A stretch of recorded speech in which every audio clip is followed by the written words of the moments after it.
Okay, now let's move on to study the second type of valuing annuities.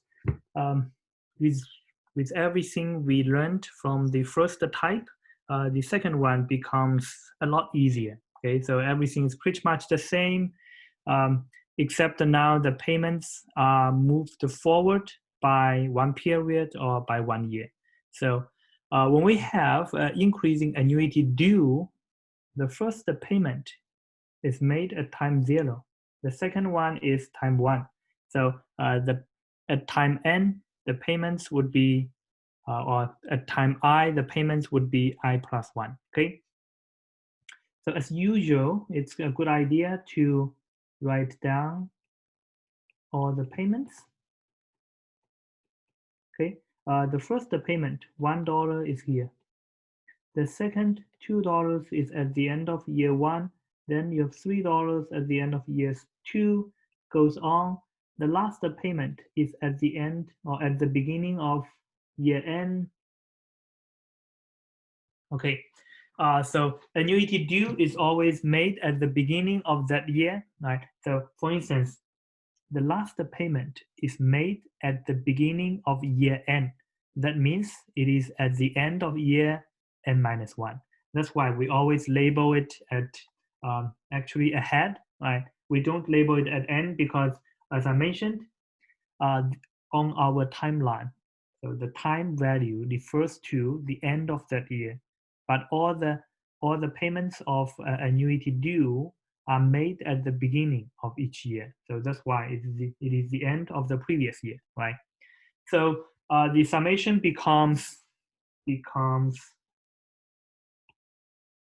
obvious. So the first one, so by the way, the notation will be IA double dot, right? So here we have double dot down here to denote this is annuity due. I still means increasing. Okay, so this is the value at, well, I should be careful with time 0 because it means the beginning.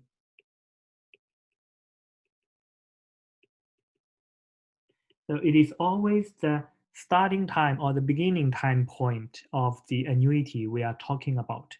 So this is the annuity due, the present value. However, what's more important is this is the future value point. So it will be I double S. So it's S double dot angle N. Well, you can also write as me like at I, or you can skip I if you want. Okay, this is the summation form, or the summation terms are relatively easy to understand, right? The first one, because it is at time 0, there's no need to discount. 1 is 1. The second one you discount by 1 year. The third one you discount by 2 years. Goes on. The last one you discount by n-1 years. Okay. There's a typo. Let me use red color to highlight. Okay. So this is n-2. Okay, not n-1. The last one is n-1. Okay. The easiest way to derive the PV would be to realize that this is nothing but move all the payments from annuity immediate 1 period ahead. So we just need to times by 1 period factor, 1 plus I. Right, and then everything is the same, and then you just need to notice that D is I divided by 1 plus I. So when you put this 1 plus I to the denominator of the denominator, it becomes this, right? I divided by 1 plus I. Then you get this is D. The numerator is the same as IA. Okay. Of course, you should be able to prove this directly. So meaning you times by you can times by a factor. So you can try times by V, right? So we often times by 1 plus I, but that is the same.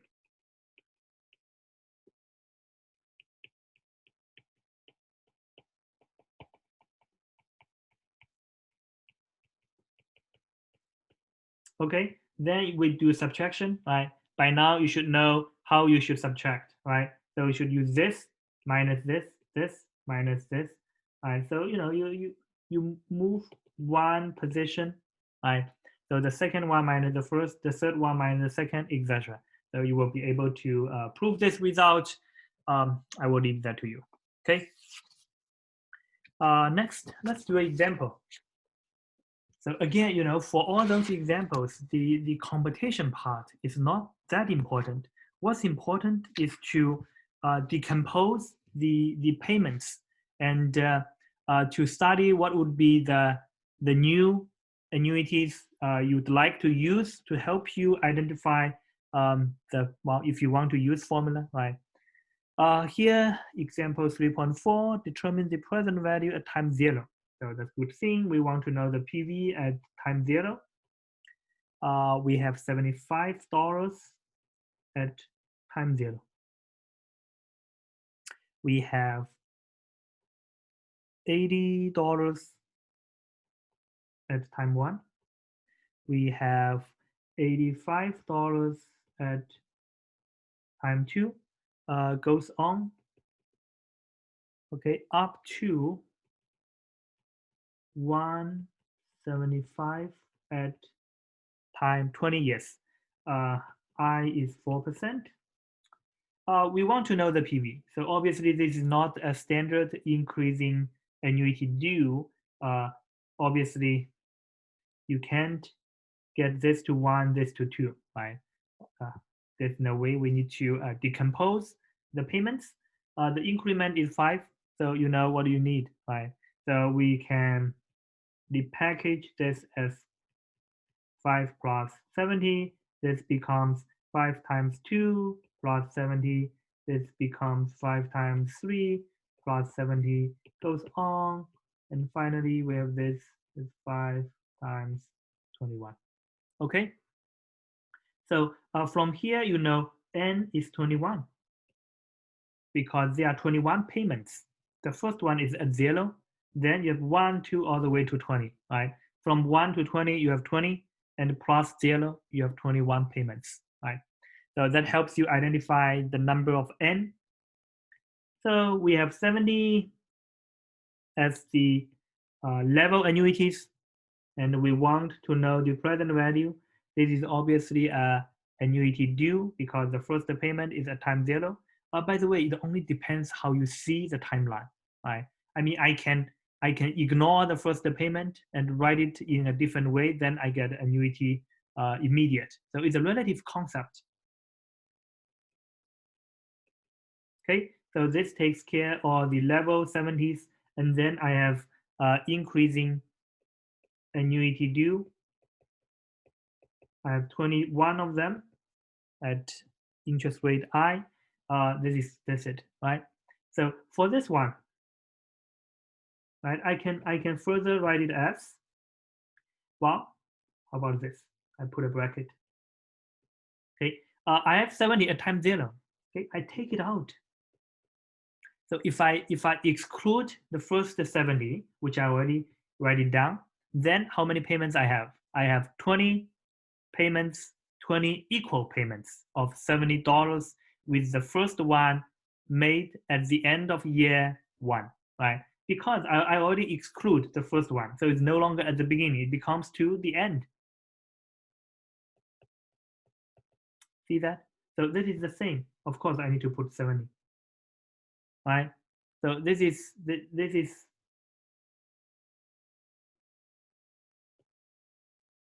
okay. So we have the next, of course, we keep it. Right, there are just many ways to consider this type of question. For instance, let's call this method 1. I write down another one. Let's see whether you can immediately identify. So now the equal payments goes to 75. Okay, I still have 5 down here. Okay, but I only have 20. And the most important one is I need to times by discount factor. So what I do here is, okay, 75 stay, or I can write it as 0 plus 75, okay? And the next one becomes 5, 75. 5 times 2, 75 goes on to 75, 5 times 20. So now for the increasing annuity, well, if you want to think it as annuity due, then you need to times by a discount factor, or you can directly think it as, so copy the first one, okay? But for the second one, I think it as an annuity immediate, right? So this really depends on how you see the question. See, for the same example or for the same question, I provided how many? Four different formulas, right? I mean, you can go on and on. This does not end. This is only plus. I can introduce minus, right? For instance,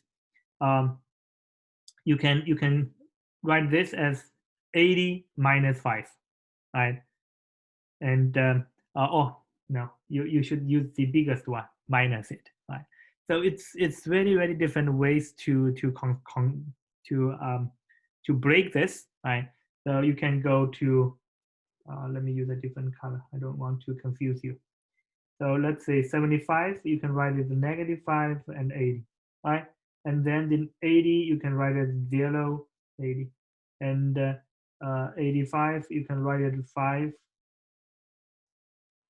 plus 80, right? So now the equal payment is 80, right? And then you just need to minus 5 plus, this is an annuity. You can think this as a increasing annuity immediate, right? Then you count how many? You have 19, right? Of course, you need to take care of the next one.